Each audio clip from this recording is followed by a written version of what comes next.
सत्संग के अंदर ये याद दिलाया जाता है कि परमात्मा की भक्ति किस लिए करें। परमात्मा की भक्ति इसलिए करें कि परमात्मा याद दिलाते हैं, साहेब से चतला ले रे मन गर्भ गुमानी। साहेब में भगवान से, परमात्मा से चतला, विशेष कसक बना भगवान की तरफ। अरे मन गर्भ गुमानी, हे अभिमानी मन, परमात्मा की तरफ लग जा। क्यों लग जा, किस लिए, क्या कारण है? ना लगने से क्या हानि है, लगने से क्या लाभ है?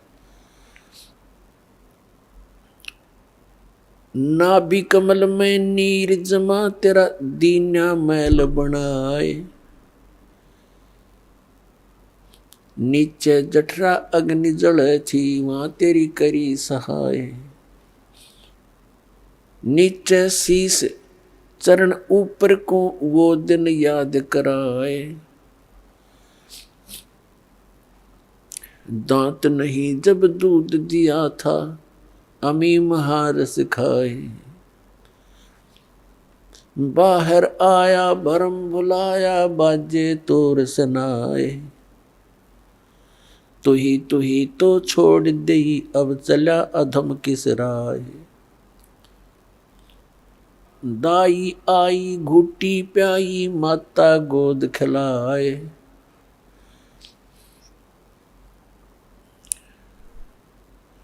तू ही तो छोड़ दिया, इब चला अधम किस राय। अब क्या बताते हैं परमात्मा कि जब तू मां के गर्भ में था, एक विशेष संकट को झेल रहा था। नीचे को सिर था, ऊपर को पैर तेरे। और जब आपत्ति आती है, यह प्राणी परमात्मा को याद अवश्य करता है। मां के गर्भ में इस प्राणी को पूरी चेतना होती है कि मैं किस कारण से इस जेल में फंसा हूं। उस समय वो परमात्मा से अर्ज करता है, हे भगवान, एक बार मेरा संकट निवारण कर दे, मुझे बाहर निकाल दो, फिर आजीवन आपकी भक्ति करूंगा। 2 रोटी के लिए धंधा भी करूंगा, मालिक तेरी भूल नहीं करूंगा। उस समय उसको अपने पिछले जन्म जन्मांतर की फिल्में देखने को मिलती हैं अपने ही अंतःकरण में, क्योंकि हमारे अंतःकरण के अंदर परमात्मा ने एक ऐसा सिस्टम कर रखा है कि जो भी क्रिया काम कर्म हम करते हैं और जो भी अच्छी मंदी सोच हम अपने हृदय में बनाते हैं, वो सब रिकॉर्ड हो जाती है। जब तक जीव मोक्ष प्राप्त नहीं करता, तब तक उसके अंतःकरण में उसके सर्व कर्म अंदर फीड रहते हैं। और जब ये प्राणी संसार छोड़कर जाता है, धर्मराज के पास जाते ही उसकी वो किए हुए कर्मों की फिल्म ऑन हो जाती है। वहां इसको ये बताने की आवश्यकता नहीं पड़ती, तने ये गलत करा रही हो, नाट जा। वहां नाटने की गुंजाइश नहीं रहती कि मैंने ऐसा नहीं किया। तो उस फिल्म को देखता हुआ वो प्राणी अपने पिछले मनुष्य जीवन व्यर्थ किए हुए इसको बहुत याद आते हैं और बहुत रोता है। मैं कितना जालिम था, मुझे संतों ने चेताया भी, भक्ति करने लगा भी, छोड़ दिया, फिर उन्हीं मस्तियों में लगा रहा। परमात्मा की भक्ति ना करने से आज तक मैं भटक रहा हूं। तो उस समय परमात्मा याद दिलाते हैं कि जब तू मां के पेट में था, जब तो तू करा था, हे भगवान तू ही है सब कुछ। और आप एक बार मुझे इस मां की कैद से, पेट की कैद से बाहर निकाल दे, आपको कभी नहीं बोलूंगा। तो यहां परमात्मा कहते हैं, बाहर आया और भरम बुलाया, अब चला अधम किस राह। ए नालायक, अब कौन सा रास्ता अपना लिया तूने। क्या बताते हैं कि 12 वर्ष खेलते बीते लीना ब्याह करवा। पहले बचपन में ब्याह हो जाते थे, उस समय की वाणी है ये। 12 वर्ष खेलते बीते लीना ब्याह करवा, और तरुणी नारी से बना गरबारी, अब चला मूल गवा। परमात्मा ये नहीं कहते कि ब्याह ना करवाओ, कहने का भाव यू है कि इससे काम ना लगे रहो, इस मनुष्य जीवन के एक मुख्य कार्यों को और इसमें साथ जोड़ लो, और उसके बिना तो ये सारा काम व्यर्थ है। और उसके साथ हो जाने से सारी सफलता। जब व्यक्ति महादुखी हो जाता है, अपने सतर के सब प्रयत्न ये कर लेता है, चाहे राजा भी क्यों न हो, तो उसको भगवान की आवश्यकता महसूस होती है।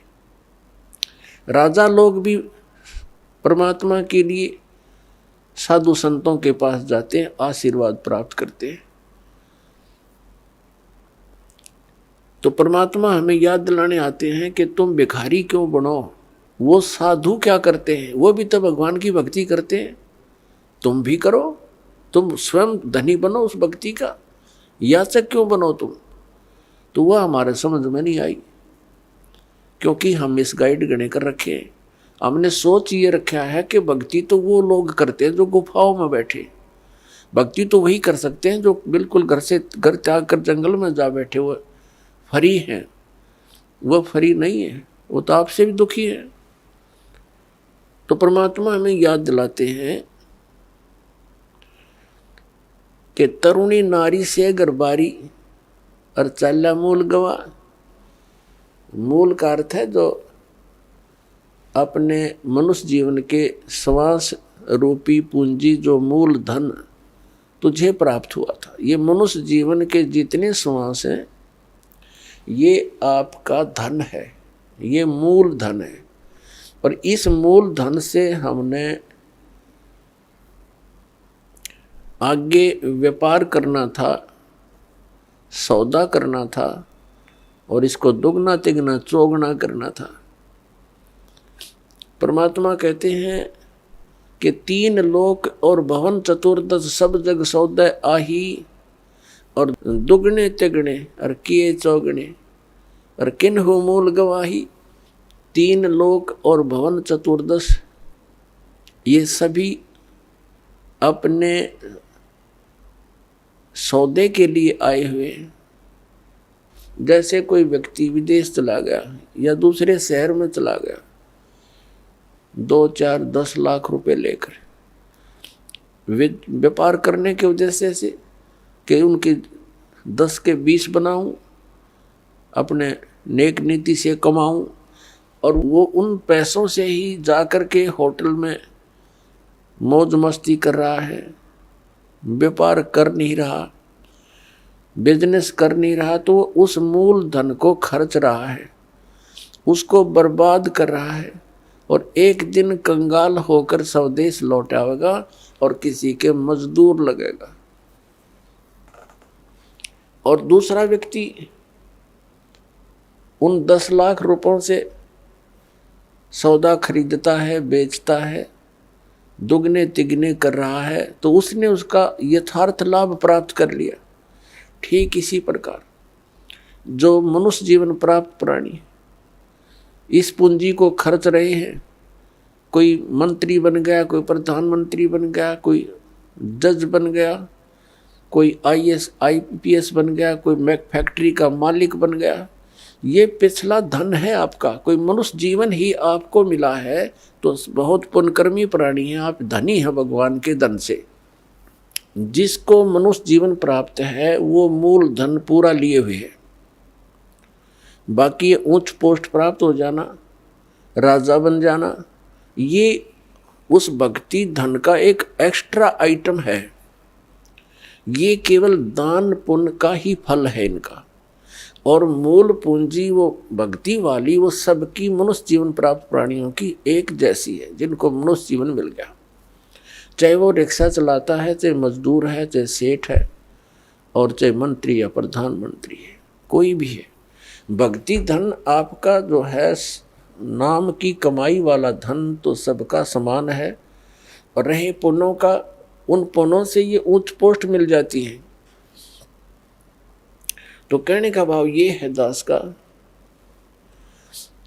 कि जो इस मनुष्य जीवन के इस मूल धन से फिर से अपनी कमाई शुरू कर देता है, परम संत की शरण से उपदेश प्राप्त करके, फिर अपने उस दैनिक कार्य के साथ साथ ये भी एक मजदूरी करता है, तो वो दुगने तिगने और चौगने बना रहा है अपने मूल धन के।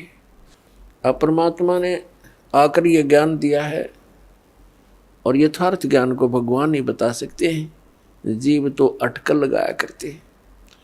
आप देखिएगा पवित्र चारों वेदों और श्रीमद् भगवद गीता के अंदर जो ज्ञान है वो गॉड गिवन है, और परमेश्वर कबीर जी की वाणी वो गॉड गिवन है, स्वयं परमेश्वर ने आके बोली है। और उन महापुरुषों की वाणी जो परमात्मा से परिचित हुए, जिनको भगवान आकर सीधे मिले, उनको अपने से परिचित करा के वापस छोड़ा, उनकी वाणी भी गॉड गिवन है, क्योंकि उनका अनुभव आंखों देखा है परमात्मा की उन वाणी से भी मेल खाता है। तो इस प्रकार जो 18 पुराण हैं उनको देखिएगा, वो जीव की सोच है।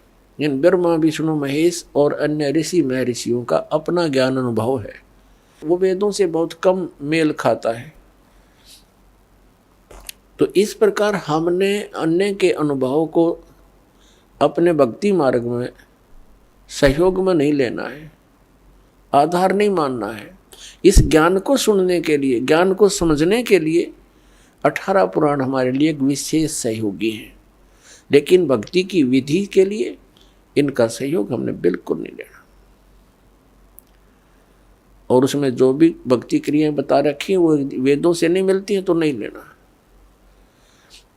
उनका पालन नहीं करना हमने, तभी हम सफल होंगे। तो क्या बताते हैं, ये मनुष्य जीवन जब तक आपके पास है तो आप इससे ये लाभ उठा सकते हो। क्या बताया है कि लोहे जैसा ताव जात है, ये काया दे सराही, और 3 लोक और भवन चतुर्दश सब जग सौदे आही।